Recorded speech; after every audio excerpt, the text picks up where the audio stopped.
Now, it's thought there are around 200,000 children in England who live with parents who are dependent on alcohol. The effect on their lives can be enormous. Studies show they're far more likely to have problems at school, to become addicted themselves and to consider taking their own lives. Today, ministers announced a plan to help what they call the silent victims of alcohol abuse. Dominic Reynolds heard one man's story. I only have the bad memories, which is a shame. I can remember my mum screaming and then the police turning up. There was one time when he smashed all the windows through on the house. The terror and all the chaos and that comes with it, you try and push that down. Josh's dad died when he was 9. All he remembers of him is being frightened and confused at the man he wanted to be his hero.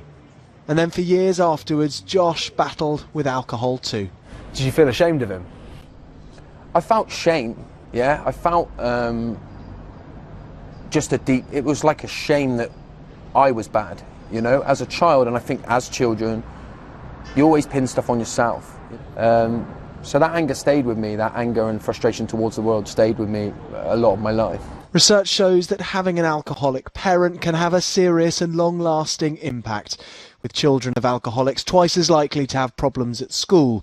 They're also 3 times as likely to consider suicide and 5 times more likely to develop an eating disorder.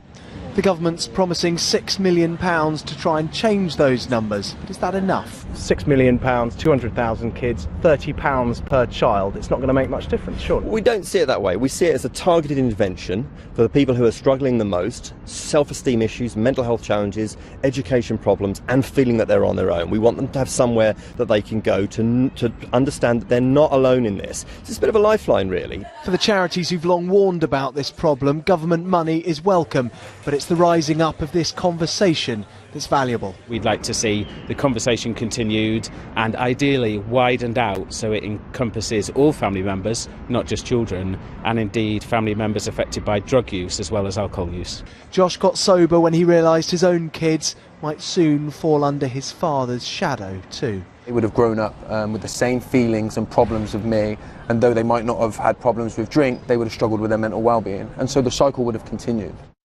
The experts say those cycles of trauma and alcohol can be broken, but the vulnerable children of troubled parents need to be spotted and supported early. Dominic Reynolds, 5 News.